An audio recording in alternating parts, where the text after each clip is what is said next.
Ce film, de ce documentaire réalisé par Renaud et Leduc, donc je lui passerai la parole bien évidemment pour répondre à vos questions, à présenter son travail.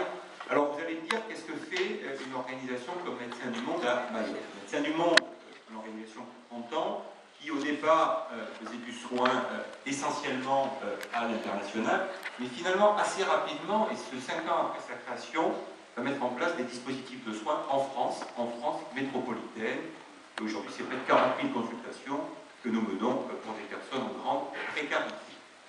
Et assez rapidement, finalement, cette question de l'accès aux soins dans les départements d'outre-mer est une question qui va nous intéresser, nous alerter. Mais la situation spécifique de Mayotte intervient assez tardivement dans l'histoire de notre association. Et c'est en 2007, alerté par des gens sur place, que nous mettons en place un dispensaire pédiatrique. Et c'était une spécificité, un accès aux soins pour les enfants sur le territoire de Mayotte. Alors en 2010, c'est près de 5000 consultations qui ont été réalisées par Médecins du Monde. C'est 3000 enfants qui sont vus dans un centre de soins par nos médecins. C'est également près de 1000 consultations pour les enfants qui sont faites dans les villages avoisinant le dispensaire que nous avons mis en place. Alors vous allez me dire, pourquoi on est là? Pourquoi on est là? Parce qu'il y a des hôpitaux, il y a des dispensaires. Pourquoi on est là? Parce qu'il y a une spécificité qui fait qu'une partie importante de la population et également des enfants, ça peut paraître surprenant, n'ont pas ou peu accès aux soins sur ce territoire. Qu'est-ce que nous faisons? Des consultations tous les jours où nous accueillons de manière inconditionnelle des enfants, pas de statut administratif, pas de demande financière, donc un accueil inconditionnel pour ces enfants, délivrance également de médicaments et dans des situations particulières qui leur requièrent orientation vers des structures et notamment vers des structures de référence hospitalière. Donc là on est bien dans le mandat initial de Médecins du Monde qui est soigner les personnes qui n'ont pas accès aux soins. Le deuxième mandat de Médecins du Monde, c'est le témoignage, soigner, témoigner, et c'est ce que nous faisons ce soir. De quoi nous témoignons? Nous témoignons deux choses. Ce dont je vais vous parler, les enfants n'ont pas accès aux soins sur un territoire français, territoire, vous le savez, en voie de départementalisation, puis aujourd'hui départementalisé. Mais cela n'est pas, je dirais, l'essentiel, on pourra en reparler secondairement. Donc, témoigner d'un non-accès aux soins et témoigner d'une spécificité qui fait que sur cette île, aujourd'hui, un certain nombre de personnes sont reconduites régulièrement et reconduites vers les îles avoisinantes et ce, au mépris d'un certain nombre de règles du droit international. Si je reviens plus spécifiquement aux enfants, vous le savez, la France a ratifié la Convention internationale des droits des enfants. Cette convention dit deux choses. Les enfants ont droit à un accès aux soins, un accès à l'éducation. Ce sont les deux termes importants de cette convention ratifiée par la plupart des pays dans le monde. Et on constate aujourd'hui, 2010-2011, qu'une partie importante de la population à Mayotte n'a pas accès aux soins. Et c'est bien ce que nous voulons vous démontrer ce soir et témoigner au travers de ce remarquable documentaire. Donc voilà quelques éléments qui me semblaient importants de partager avec vous. Qu'est-ce qu'on fait là-bas? Une ONG comme Médecins du Monde, on fait la même chose qu'à Paris, à Marseille, à Toulouse. On garantit un accès aux soins pour des personnes qui n'ont pas accès aux soins. Deuxième chose, on témoigne. Et c'est bien ce que nous faisons ce soir. J'en dis pas plus. Ce documentaire vous expliquera beaucoup mieux que moi cette situation. Sachez que je me suis rendu à Mayotte il y a quelques mois et ça a été pour moi une découverte assez impressionnante que de voir ces enfants, et c'est peut-être le pédiatre qui parle, n'ayant pas un accès aux soins, c'est-à-dire un minimum que pouvait garantir un État comme l'État français. Voilà, je vous passe la parole au réalisateur pour on attaque le film. On attaque le film, alors je commence tout de suite. On y va.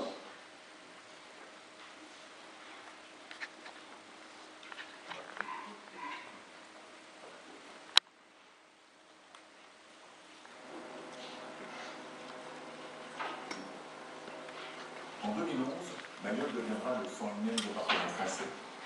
Pourtant, en regard du droit international, Mayotte n'est pas française. 20 ans durant, l'Assemblée générale des Nations Unies a condamné la France pour l'occupation illégale de l'île comorienne de Mayotte et réaffirmer la souveraineté de la République fédérale des Comores sur l'île. Lors du référendum d'indépendance de décembre 1974, le oui l'emporte dans l'ensemble des îles, bien que Mayotte vote majoritairement pour le rattachement à la France. L'État français décide alors de garder l'île et la partition de l'archipel se fait en pleine contradiction avec le principe d'intangibilité des frontières coloniales. Aux yeux des Nations Unies, de l'Union africaine et autres instances internationales, Mayotte est un territoire occupé et la frontière avec les autres îles n'existe pas. Jusqu'en 1995, la circulation des personnes était libre dans l'archipel des Comores, mais la mise en place du visa Balladur, obligatoire à l'entrée de Mayotte, érige une frontière bien réelle et crée un problème d'immigration. Par ce visa, les Comoriens non mahorais deviennent des étrangers à Mayotte. L'île de 374 km² compte 200 000 habitants. Selon l'INSEE, parmi eux, 75 000 sont étrangers, soit 40% de la population locale.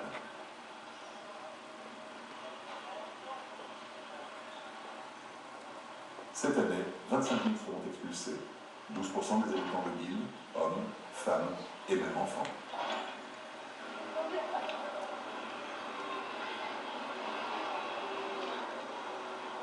Tous vont passer par le centre de rétention de Petite Terre, en suroccupation chronique et dramatique, selon Jean-Marie Delarue, contrôleur général des lieux de privation de liberté, qui a dénoncé des conditions d'accueil inhumaines, indignes de la République.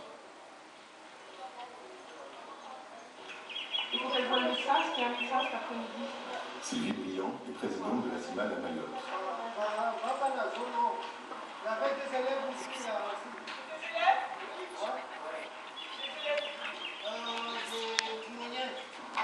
Vous avez son nom? Là où on trouve un espace pour intervenir, il faut trouver des personnes qui ne peuvent pas se déplacer. Et malgré ça, il y a encore beaucoup d'handicap pour ces personnes pour arriver jusqu'à nous. Et sur ces cliniques mobiles, c'est environ aussi une trentaine de consultations à chaque fois. La situation, je vais essayer de faire rapidement, mais pour la situation actuellement, ça a même empiré depuis que Renault a tourné ce film est venu en octobre, septembre. En septembre, la situation a encore empiré sur la fin de l'année pour arriver au chiffre faramineux de 26 405 personnes expulsées sur une population de 200 000 habitants. Pour vous donner un ordre d'idée, c'est à peu près comme si en métropole on expulsait 7,5 millions de personnes sur une année. Imaginez la traque qu'il faut faire pour arriver à ce chiffre. Donc la situation s'est empirée, s'est accélérée, et de par cette accélération, ça crée aussi des tensions au sein d'autant plus fortes au sein des communautés qu'on a pu voir les dernières semaines avec des manifestations et malheureusement on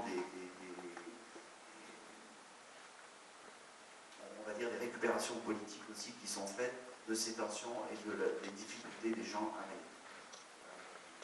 Peut-être juste un ou deux exemples sur le cas aussi, puisqu'on a quand même de grandes victoires.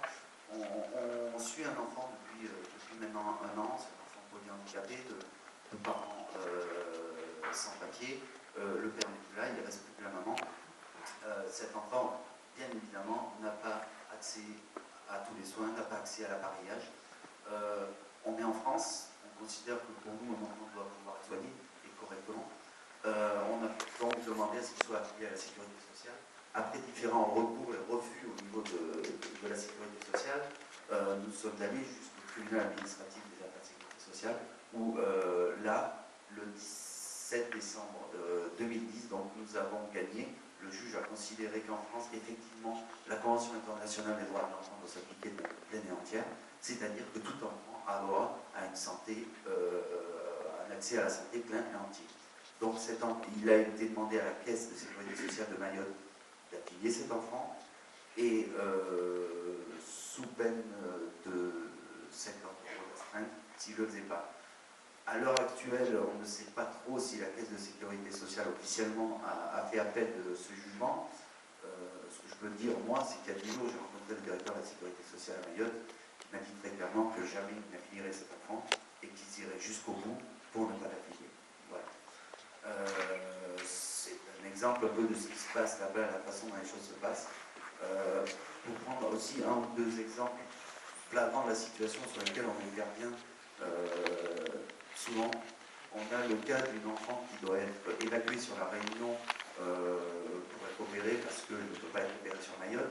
Son évacuation sanitaire, selon le centre hospitalier de Mayotte et la Réunion, doit durer au minimum entre 4 et 6 mois de présence sur la Réunion. Cet enfant a moins de 2 ans. Il serait logique pour tout le monde et de partout dans le monde que la maman puisse accompagner cet enfant.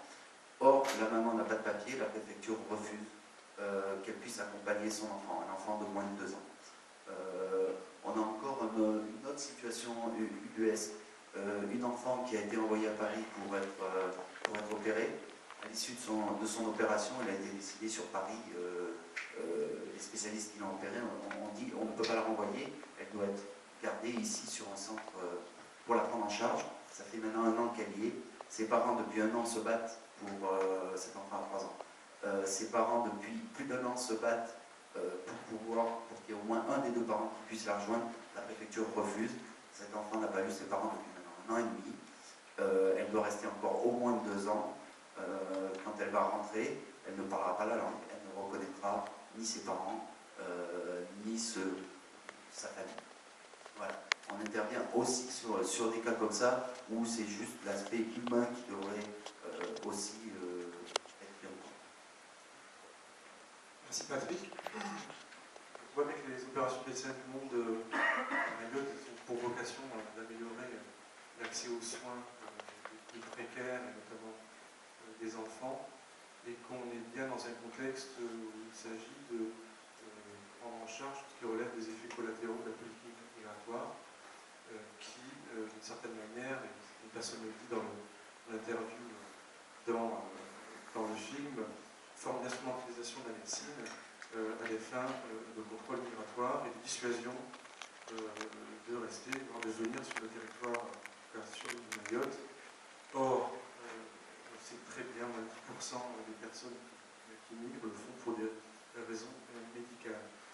Donc, sur la base de nos activités de prise en charge médicale, telle de l'ouverture au droit, si ces aspects-là sont possibles en métropole, nous sommes vraiment très limités à Mayotte pour les raisons que Patrick a évoquées.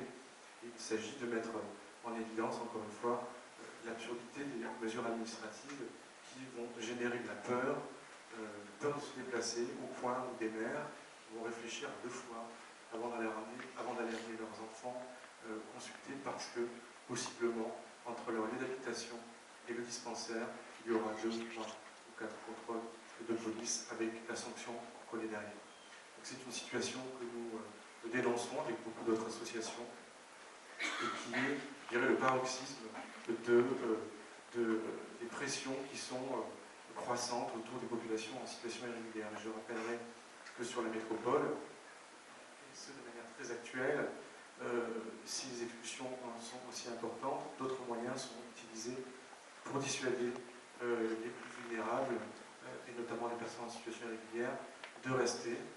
Des modèles de gestion politique migratoire un peu violents s'affichent, et j'en ai pour preuve la remise en question récente de l'aide médicale d'État, qui, dans le cadre du projet de loi de finances, ce dispositif qui permet à des personnes en situation irrégulière, justifiant de moins de 630 € par mois, justifiant une présence de 3 mois sur le territoire, leur permet de se soigner. Ce dispositif a été modifié et depuis le 1er mars, les bénéficiaires doivent acquérir d'un droit de 30 € pour pouvoir avoir accès à ce dispositif.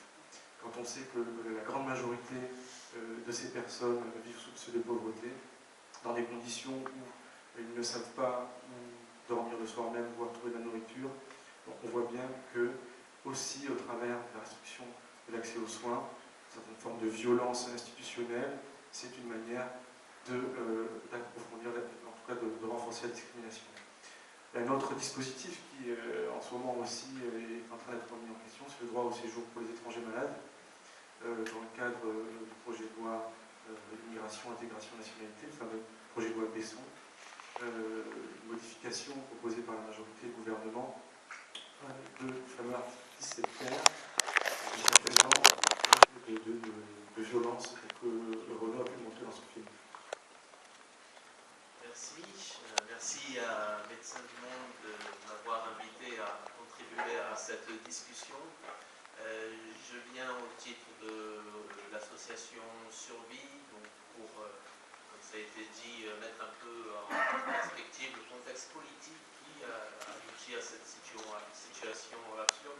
Donc l'association Survie a été créée au début des années 1980 pour permettre, faire du lobbying pour que l'aide publique au développement française permette mieux l'accès de tous aux droits fondamentaux. Et c'est une association qui s'est tournée autour du début des années 1990, plus pour la réforme de la politique africaine de la France en général, donc on est plus connu pour cette lutte contre la France-Afrique, et par les ouvrages référents sur la question, écrits par notre président de l'époque, François-Xavier Verschaff, donc la France-Afrique, dans le silence, et quelques autres. Donc c'est pour la collection des dossiers noirs de cette association Survie que j'ai rédigé Comores Mayotte, une histoire néocoloniale, édité aux éditions Agone début 2004 et qui a été réédité, augmenté et actualisé en fin octobre 2010.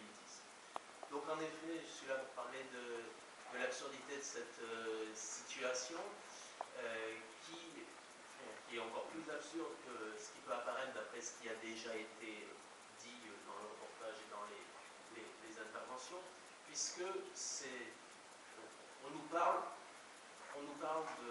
de clandestins, de problèmes de sans-papiers qui viendraient dans un territoire français. Partons de ce point de vue-là. Après, on va le remettre en question.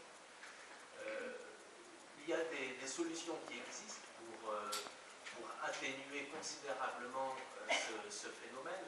Elles ont été présentées par exemple dans des rapports parlementaires en 2006, rappelées lors des débats autour des consultations sur la départementalisation. Donc, par exemple, 3 pistes. Une piste concernant l'accès aux soins, donc directement liée au sujet de ce soir, puisque il y a dans les maternités de Maouzou, les hôpitaux, les soins à Mayotte, pas mal de personnes qui, c'est assez marginal, moins de 10%, mais des personnes qui viendraient des autres îles des Comores pour l'accès aux soins, les femmes pour accoucher, etc., eh bien, la coopération française pourrait financer des maternités de qualité, des maternités de qualité sur les Comores indépendantes, et avec le budget de la coopération, permettre à du personnel d'être formé et d'œuvrer dans ces maternités ou hôpitaux, etc., pour l'accès aux soins. L'accès à l'éducation aussi est important. Il est vrai que les Comores indépendantes ont peu de développement d'infrastructures publiques. Donc là aussi, des propositions ont été faites, toujours en visant la baisse de l'activité migratoire entre les îles, d'écoles financées par la France avec des formations de la coopération pour créer plus d'enseignants comoriens, pour augmenter la qualité des infrastructures de biens publics aux Comores. Et le problème principal, celui qui occupe un peu le fond du problème, la circulation entre les îles.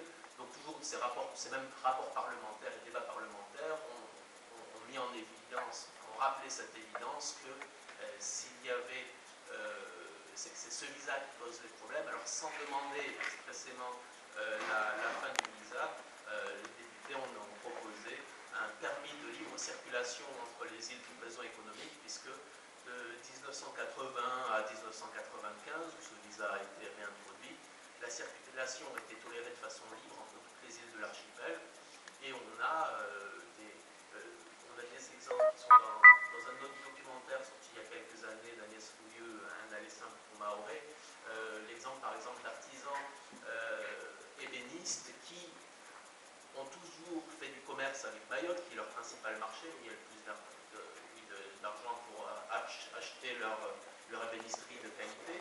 Avant, ils construisaient à Anjouan, l'île la plus proche, à 70-80 km, et faisaient les allers-retours pour aller vendre à Mayotte. Depuis 1995, ils ont été obligés de s'installer dans un atelier clandestin, dans une sorte de bidonville, ou presque, et continuent à vendre leurs meubles à Mayotte. Et cette fois, ils sont obligés de les construire à Mayotte. Donc, vivent dans leur atelier, n'osent pas en sortir, sont traqués, tout ça. qui est décrit dans ce documentaire.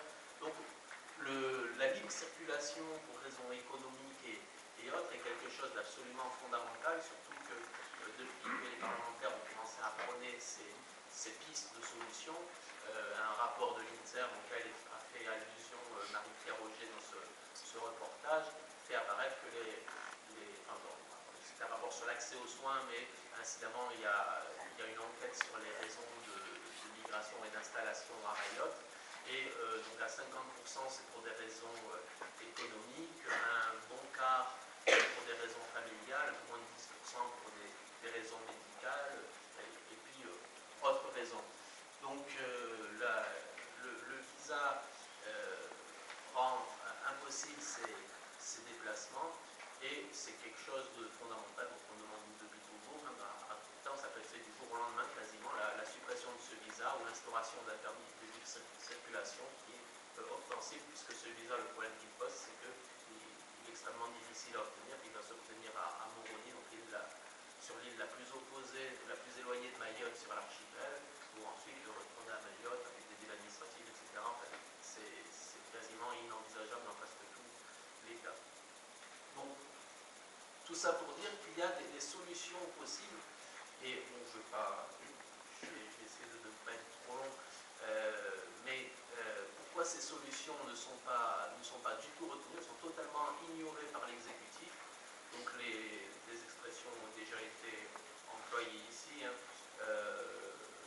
Récupération politique de ces tensions, une situation d'expulsion des sans-papiers qui empire. Pourquoi cette situation perdure et pourquoi l'exécutif ne cherche pas à mettre en œuvre les pistes qui pourraient résoudre partiellement le problème à la source? Eh bien, on voit qu'en tout cas, on constate qu'il n'y a aucune volonté de résoudre les problèmes à la source. La réponse ne passe que par l'expulsion. On sait que c'est par ce genre c'est par cet expulsionnisme que Nicolas Sarkozy a été élu, hein, par son thème de campagne, son point fort en tant que ministre de l'Intérieur avant, etc. Et finalement, il joue au pyromane pompier avec la départementalisation. Tous les parlementaires, tout le monde est d'accord pour reconnaître qu'à l'évidence, ça va augmenter le problème de cette immigration clandestine, entre guillemets, après. Et pourtant, on continue à aller plus loin dans l'expulsionnisme sans chercher à laisser une possibilité de circulation plus libre entre les îles.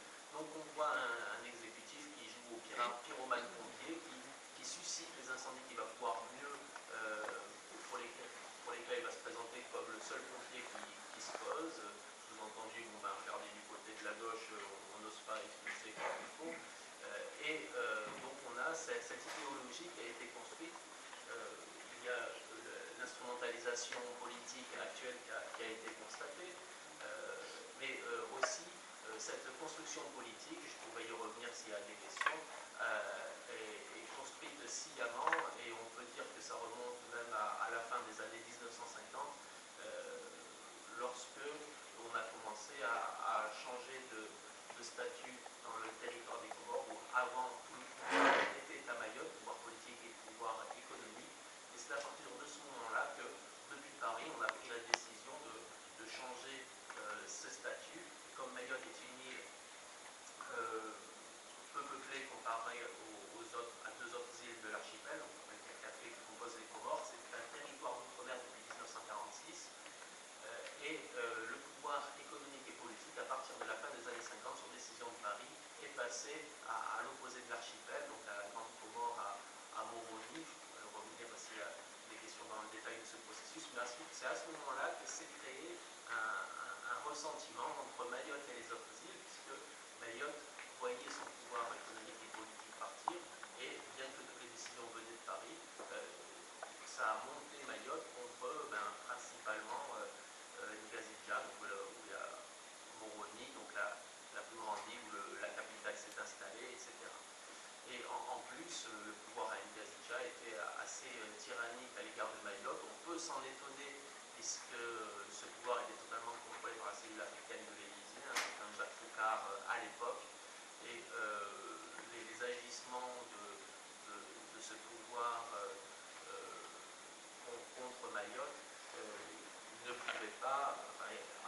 forcément eu l'approbation à la cellule africaine de l'Élysée, voire peut-être une commande. Enfin, il y a eu, je détaille ça dans le dossier, là je vais beaucoup trop vite, il y a eu vraiment toute une manipulation qui a été faite pour séparer les îles entre elles et pour qu'au moment, ça a abouti au moment du vote pour les indépendances à ce qui est dit au tout début du documentaire, là, mais quand on n'est pas au courant, ça peut paraître tellement frappant et étonnant. Je ne sais pas si vous êtes arrivé à assimiler cette information.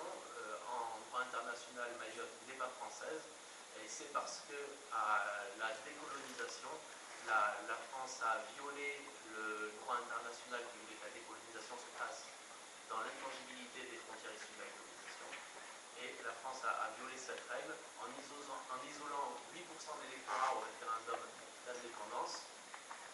Sur trois des îles des Comores, on a voté à plus de 99% oui à l'indépendance. Et sur Mayotte, c'est-à-dire moins de 8% des électeurs, il y a eu que 34% de oui à l'indépendance. Ensuite, il y a eu une campagne de bourrage de crâne avec des milices de bastonneurs qui allaient dissuader les indépendantistes de faire leur propagande, et parce que les notables de Mayotte avaient décidé que Mayotte allait rester française et allait devenir un département. Donc il y a voilà, ensuite encore un tiers de siècle d'intrigues qui aboutissent à cette départementalisation. Ce n'est pas le sujet de cette soirée, mais ça méritait d'être dit, puisque la situation politique, si elle est si tendue, c'est qu'on est vraiment dans une absurdité totale, avec une île qui n'appartient pas à la France, et pour que les Mahorais, ou les notables Mahorais, les élites mahoraises continuent à inciter la population à vouloir être française, à appartenir à la France, on a à la fois monté les Mahorais contre les Comoriens des autres îles, et en même temps, alors là j'en ai pas parlé du tout, en même temps il y a eu des intrigues de services secrets, de mercenaires, etc. depuis 1975, depuis l'indépendance des Comores, pour saboter totalement toute construction politique possible sur le reste de l'archipel. Et ça n'est pas étranger à la décolonisation de Mayotte, puisque plus on affaiblit l'État des Comores, moins cet État est puissant pour aller revendiquer à l'ONU la restitution de Mayotte que l'ONU lui reconnaît depuis 1975. Voilà, merci. On va là-dessus s'il y a des questions. Merci beaucoup Pierre. C'est le micro. Il y a quelqu'un qui va prendre le micro pour faire passer dans la salle. Je ne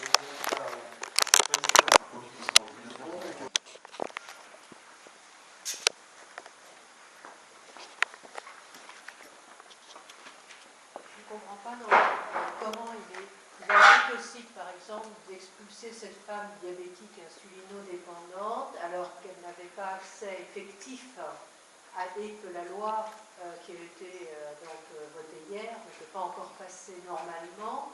Cette femme, avec ce diabète et cette non-accessibilité aux soins, n'aurait pas dû pouvoir être expulsée. Comment on a pu, en fait... Donc il y a une chose qui est très simple, c'est que la masse ne devrait pas être... Non, mais c'est pour ça que ce cas-là est particulièrement plaçant. C'est vraiment la base, c'est-à-dire qu'il y a un mépris du droit international et du droit des étrangers, il y a des règles spéciales, normalement spéciales à Mayotte, au niveau de l'entrée des étrangers sur le territoire. Donc dans le cas de cette femme, ce n'est pas la première fois qu'elle a été arrêtée, elle a été arrêtée 4 ou 5 fois dans une dizaine d'années. C'est quelqu'un qui n'est pas venu se soigner à Mayotte, je suis vraiment le préciser, qui est venu s'installer à Mayotte, qui a des enfants qui sont là, et qui a découvert son diabète à Mayotte, qui est suivi par un dispensaire. Alors elle était en train effectivement de faire son dossier, sauf que le dépôt d'un dossier n'est pas une clause suspensive. C'est-à-dire si vous déposez un recours pour régularisation, si elle ne vous donne pas le droit, elle va être arrêtée. Et ensuite, les conditions d'arrestation sont vraiment très violentes. C'est-à-dire que généralement, vous êtes arrêté, vous êtes envoyé l'après-midi en juin. Ou le lendemain. Le préfet de Rache se vend d'un taux d'occupation de 0,94 jours par personne interpellée. Il y a moins d'une journée ensemble de rétention. Donc les droits sont difficilement accessibles. Donc il y a déjà un manque d'information de la part des étrangers. Ensuite, il y a peu d'associations qui peuvent les aider au centre de rétention. Il y a la CIMAC qui est présente là-bas mais qui n'a pas de salariés, avec laquelle c'est une association qui soit à l'intérieur du train tous les jours avec un salarié, c'est une association qui va pousser les gens à repartir avec leurs enfants. Voilà. Et donc je pense que les trois quarts des interpellations se font en mépris. C'est mon point de vue. En expulsion, et notamment 6 000 mineurs, ce qui est totalement interdit. Mais là, comment se fait-il que, par exemple, on ne soit pas mis en accusation par, je sais pas, le droit européen, où on devrait être quelque chose de porté beaucoup plus à la connaissance du public, avec une interpellation et une mise en cause juridique, en fait, sur un plan européen? On a interpellé notamment la autorité qui a critiqué justement tout ce système. La préfecture a même été, la préfecture de Mayotte a été condamnée à ramener un mineur de 13 ans qu'elle avait expulsé, qui s'est retrouvé sur les quais en jouant tout seul. Une association qui était là a recueilli cet enfant et donc a porté l'affaire au tribunal. La préfecture a été condamnée à la ramener et la préfecture nous a dit très clairement, continuez, si on est condamné, on fera revenir, mais on continuera. L'autorité de lutte contre la discrimination s'est positionnée récemment, l'année dernière, il y a 2 ans, aussi pour évoquer en position ce que vous évoquez, c'est-à-dire la situation irrégulière, l'application du respect des droits. Madame Bertini, la défenseuse des enfants, a aussi pris position clairement il y a 3 ans pour dire que la Convention internationale des droits de l'enfant n'était pas respectée. Encore une fois, l'administratif de sécurité sociale vient de reconnaître le fait que le droit international n'était pas, en tout cas les conventions internationales des droits de l'enfant n'étaient pas respectées. Donc on a essayé de nous communiquer sur ça. Beaucoup d'acteurs sont au courant, mais voilà, les choses n'avancent pas comme on voudrait qu'elles avancent dans la vraie vie. Sur la question qu'évoquait Patrick, si effectivement il n'y a pas une association ou un juriste qui vous aide au moment où vous êtes dans le centre de rétention administratif, eh bien vous êtes renvoyé illico presto. On voit en métropole sur l'ouverture des droits et notamment l'aide médicale d'État. Si vous n'avez pas aussi, lorsque vous êtes en situation irrégulière, vous n'avez pas forcément la maîtrise du français, vous avez peur de vous déplacer aussi, si vous n'avez pas une association, un tuteur ou quelqu'un qui vous aide à remplir les dossiers, eh bien, obtenir l'aide médicale d'État notamment, eh bien, vous allez avoir énormément de difficultés pour pouvoir l'obtenir dans les chiffres.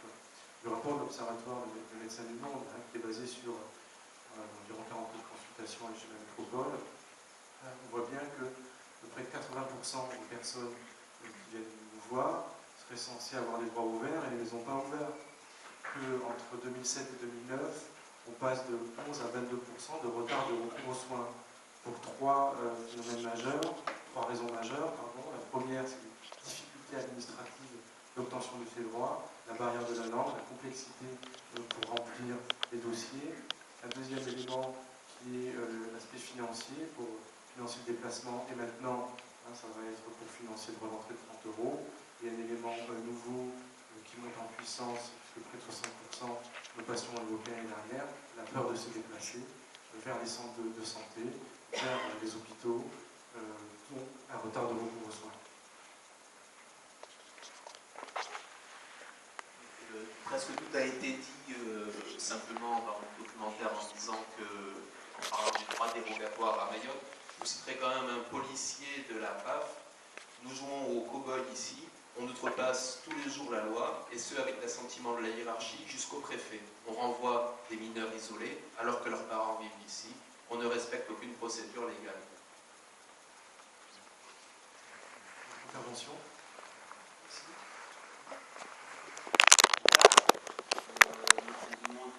Formidable, mais depuis 3 ans.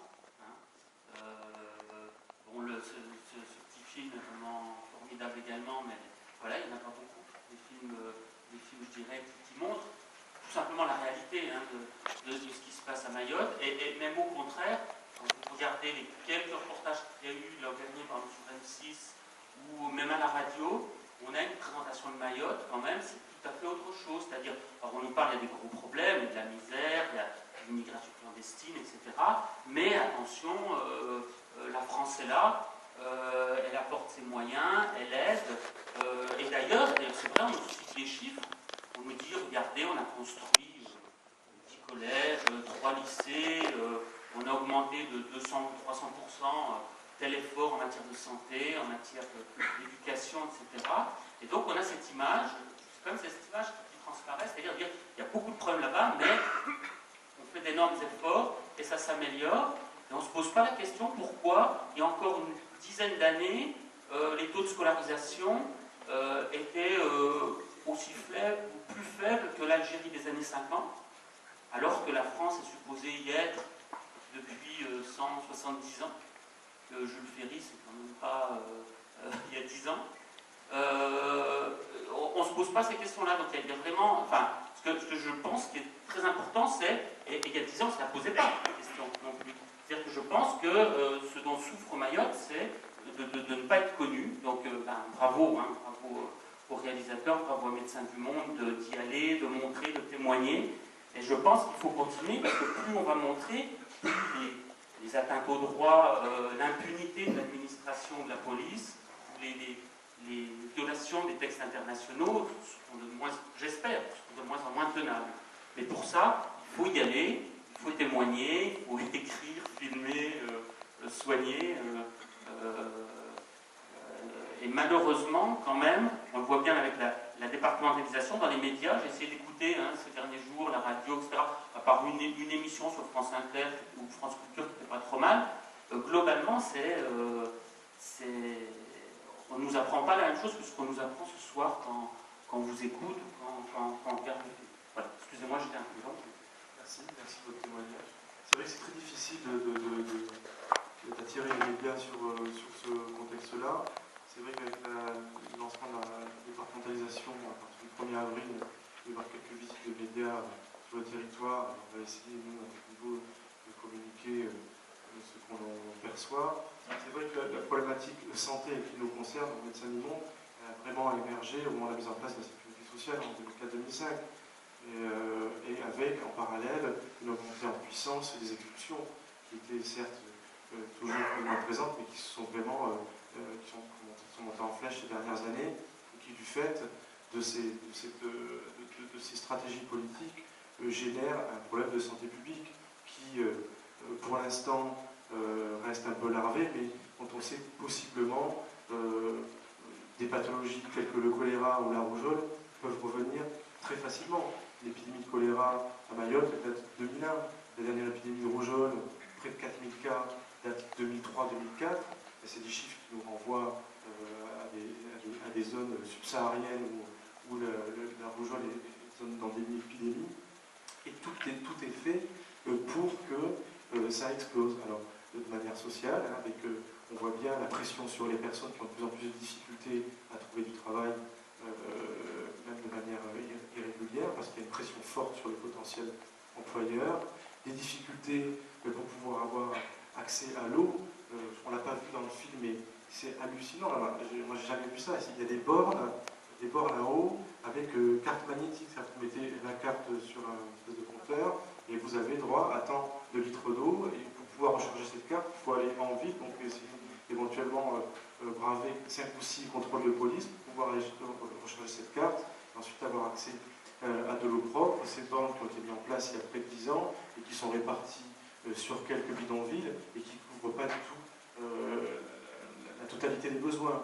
Donc je dirais, effectivement, on n'a pas parlé jusqu'à présent, pas assez, parce que c'est vraiment depuis, je dirais, 5-6 ans, sur les questions de santé et de santé publique, ça monte en puissance. C'est vrai qu'il y a un plateau technique, comme tu le disais, qui est correct à Mayotte, avec de bons médecins, de bons soignants, un hôpital qui tient bien la route, des efforts qui sont faits dans le fait qu'il y ait des moyens, encore une fois, techniques, des laboratoires, des biologiques, des radios, des mammographies, des échographies.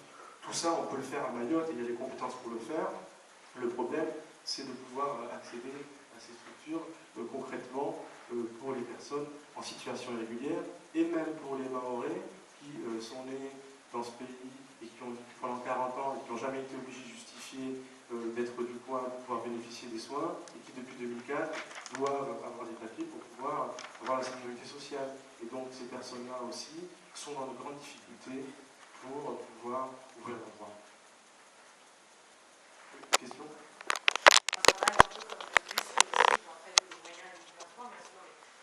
Au-delà de l'action qui peut être faite en centre de rétention, une action qui pourrait être faite en amont, puisque dans le documentaire, vous montrez à un moment donné des enfants qui, s'ils avaient demandé leur nationalité, il n'y aurait pas eu l'expulsion de leurs parents. En amont, aller déjà les visiter, leur aider à remplir ces formulaires, enfin, je ne sais pas, moi j'en parle autour de moi, il y a beaucoup de gens qui trouvent ça intéressant, peu de gens qui sont informés. En droit des étrangers, il y a beaucoup de choses qui se font en France, sur Calais et centre de rétention, peu de choses qui se font sur place là-bas. S'il n'y a que la CINAL en plus, logistique à remplir son rapport pour vous. Juste une piste de réflexion de qu'est-ce qui pourrait être fait de manière plus libre en fait. Plus des associations qui agissent chacune de leur côté, mais pour avoir accès aux soins, il faut avoir accès aux droits. Merci. Sur la question de la judiciarisation, on n'a pas travaillé seul, avec Antoine Matquella et les autres, Justice et Politique, dans la CCI, que le tribunal administratif de sécurité sociale s'est positionné. On travaille avec l'avocat là-bas aussi qui nous aide à porter ce sujet. Donc, je dirais, welcome à tout le monde. Amnesty International, ils peuvent venir, je pense qu'ils auront des choses à dire. Human Rights Watch, on les attend. Venez voir ce qui s'y passe. Plus on sera d'acteurs à interpeller sur la réalité de la situation à Mayotte, plus on aura peut-être possiblement de chance de faire évoluer le droit et la situation pour ces personnes.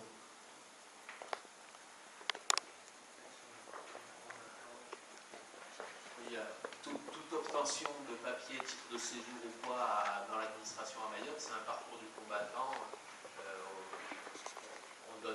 Il y a des exemples qui illustrent ça très clairement dans le documentaire d'Agnès Coutu qui sont procurés sur la petite page 32 sur 10 tenue par Juliette.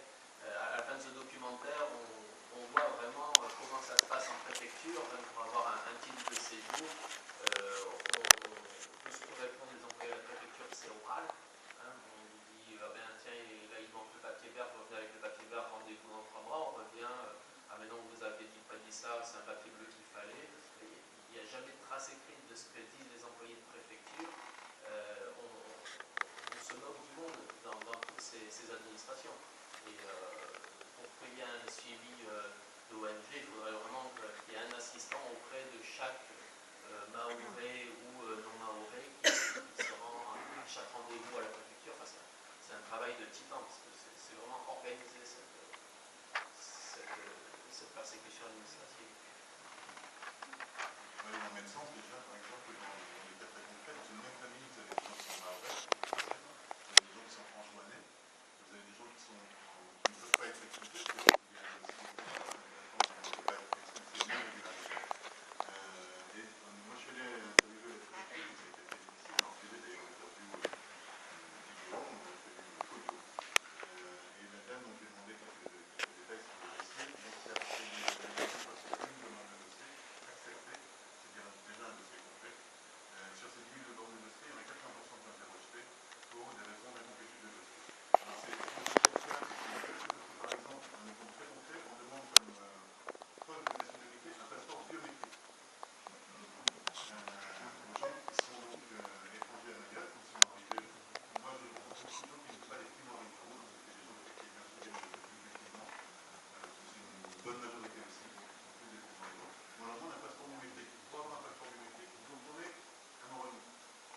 Pour revenir, et on ne peut pas être régularisé si on n'a pas une entrée régulière à Mayotte, par exemple. Donc, admettons, vous décidez que vous pouvez être régularisable, vous avez des preuves, au niveau des preuves de présence aussi, par exemple, la préfecture indique que les carnets de santé ne sont pas acceptables. Ils nous disent que c'est pour les raisons médicales, que c'est privé et que donc ça ne peut pas permettre des histoires privées. Donc, pour prouver sa présence, c'est très difficile. En lui demandant des exemples, elle m'en a donné un, c'est si vous accompagnez vos enfants à l'école tous les jours, si vous pouvez demander au directeur d'école qu'il fasse un certificat comme quoi vous avez bien accompagné vos enfants à l'école tous les jours. Enfin, c'est très difficile de prouver sa résidence. Évidemment, tout est peu noir. C'est-à-dire qu'il y a plein de gens qui ont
foiré, mais à mon avis, les avocats peuvent très bien gagner leur vie à Mayotte. Simplement, il faut arriver à vivre dans cette atmosphère pesante, parce que même ce film, je trouve, on n'arrive pas à rendre compte de la réalité, enfin, moi, la réalité de peur, de pesanteur terrible.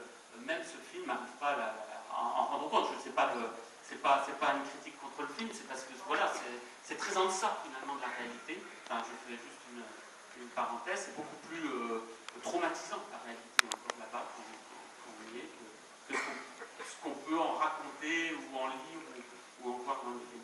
Et donc sur le droit, effectivement, un des problèmes à mon avis à Mayotte, c'est que le droit qui est lui-même dérogatoire dans beaucoup de domaines, en matière on l'a dit, de droit des étrangers, en matière de droit social, de droit fiscal, enfin, c'est hors norme, hein.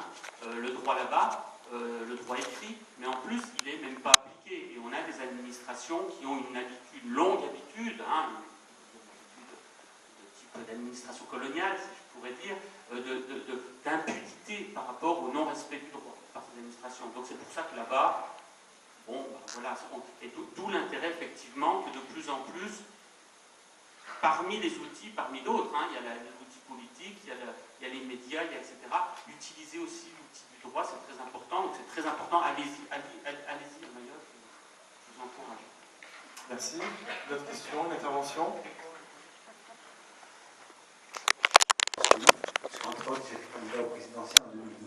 Ça, c'est une grande parenthèse, juste pour vous dire que je connais un petit peu la situation de la zone. J'ai vécu aussi pendant 9 ans à La Réunion, où j'ai beaucoup travaillé là-bas. Donc, d'emblée, j'ai envie de dire que pour moi, Mayotte, ses îles Sœurs des Comores et La Réunion ont un destin lié. On ne va pas rentrer dans le débat là. Quand je dis destin lié, parce que si vous voulez revenir à l'histoire, on peut se poser la question si les premiers habitants de La Réunion ne sont pas des Comoriens, donc entre autres. Mais bon, ça c'était une parenthèse. Mais ce que j'ai envie de dire d'abord, c'est que moi, mon premier souci, c'est de savoir qu'est-ce qu'il faudrait faire pour l'intérêt de ces populations de la zone. Ça, c'est une première chose. Une deuxième chose, je pense que le débat aujourd'hui, vous savez, déjà, entre Comoriens et Catherine, on va les appeler comme ça, il y a un problème. Ça fait 30 ans que les gens ne communiquent pas. Pourquoi? Parce qu'il y a un débat plus qu'idéologique, dogmatique, qui fait qu'on considère que toute personne, il y a des gens en deux plans, en gros, il y en a qui vont dire qu'ils veulent que Mayotte reste française, par exemple, c'est une chose, c'est un département, et d'autres qui vont dire, ils vont commencer à dire, il faut peut-être en débattre, voir, etc. Et certains vont les traiter de traîtres de la nation, etc. Ce qui est plus que faux, parce que si tel est le cas, 99,9% de l'ensemble des Comoriens de l'archipel des Comores seraient des traîtres à la nation. Ce que je ne crois pas, parce que je pense que l'ensemble de ces habitants aiment leur pays. Donc la question de fond, c'est de savoir comment faire. J'entendais parler tout à l'heure de la source. Moi, je crois que la source, certes, tout ce que vous avez dit tout à l'heure au niveau concernant la décolonisation, on peut même remonter avant, la façon que les Comores ont été colonisés, etc. Donc, ça, c'est une réalité. Maintenant, 30 ans après, 40 ans après, qu'est-ce qui se passe? Il y a des gens qui sont nés aux Comores indépendantes et à Mayotte, qui ont grandi là-bas, qui n'ont jamais connu cette histoire-là, et qui vivent là aujourd'hui. Et peut-être, il y a eu déjà une contradiction, puisque dans le film, quelqu'un a dit que les gens ne vont pas là-bas pour des raisons de santé, ce que je suis un petit peu d'accord, mais c'est un point de débat, et là, on a dit qu'ils partaient pour des raisons de santé. C'est un exemple, si, ça a été dit dans le film, mais bon, c'est un témoignage qui a été dit, si, mais bon, bref, je continue. Je vous ai dit qu'il y avait beaucoup de choses à dire, donc je ne vais pas tous les dire, mais c'est juste pour essayer d'éclairer, que surtout on trouve une solution, parce que moi, ce qui m'intéresse, c'est la solution. Je vous donne juste une anecdote. J'ai consulté plusieurs personnes avant de venir ici. Hier, j'étais avec une personne qui me disait, donc je ne vais pas respecter ce qu'il a dit, mais qui me disait, on parlait de cette situation, il dit Nordine, c'est très simple, aux Comores, en fonction du poste que vous avez, vous n'aurez pas la même position sur la situation de Comores, de ces autres seuls, en fonction de la position. C'est-à-dire que vous avez tel poste, tel ministère, vous allez dire il faut que Mayotte revienne, etc. Bon, c'est un discours, même si vous n'y croyez pas, même si vous ne pensez pas ça réalisable, en tout cas dans les 50 prochaines années. Donc, ce qui veut dire, ce que je vais faire ça en clair, c'est que il faut que les Comoriens, entre eux, notamment les Comoriens de Mayotte, on les appelle comme ça, les Comoriens des autres îles, apprennent à communiquer. Et pour qu'ils communiquent, il faut qu'ils acceptent que des gens, là, uns les autres, peuvent avoir des divergences, peuvent échanger et arriver à trouver peut-être des solutions communes. D'accord? Ensuite, la source de tout cela, c'est quoi? Ça a été dit par plusieurs des gens qui ont été interviewés. La source, c'est la misère, hein, on va chercher très loin. La source, c'est la misère, et que c'est aussi le fait que dans les Comores indépendantes, rien ne va. Et ce n'est pas qu'à cause de la France. La France a une grande part de stabilité, ça a été dit tout à l'heure, mais ce n'est pas qu'à cause de la France. Il y a un système sur place. Moi, j'appelle ça un système sans fin de loi.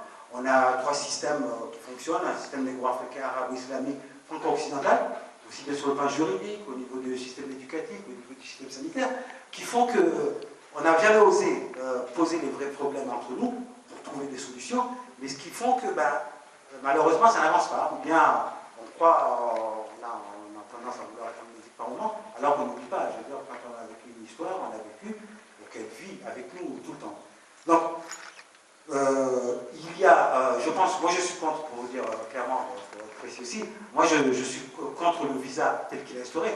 Je pense qu'effectivement, on pourrait instaurer un système de visa automatique, mais aussi à condition, parce qu'il faut être très honnête aussi, mais aussi à condition qu'il y ait un travail réel qui soit fait en face, parce qu'on le sait pertinemment, il ne faut pas se leurrer. Ce n'est pas que le cas des Comores d'ailleurs, mais le cas des Comores, comme dans les pays, si on autorisait les gens à sortir du territoire, venir en France, que ce soit la France, de la Réunion, de Mayotte ou d'ici, tout le monde partirait. En tout cas, la grande majorité. Donc, on voit bien que la solution n'est pas forcément d'autoriser les gens à sortir s'ils le veulent. La solution, c'est comment trouver une forme d'unité entre Mayotte et ses secteurs, ne serait-ce que sur le plan économique. Il y a des choses qui peuvent se faire. Il y a eu des tentatives qui, malheureusement, n'ont pas rebondi. Je prends un exemple au niveau du co-développement. On a commencé à parler de pourquoi ne pas faire créer quelque chose entre Mayotte et les Comores et les échanges, mais bon, ça va très doucement et j'ai envie de dire que la population pour l'instant n'a pas beaucoup bénéficié de cela.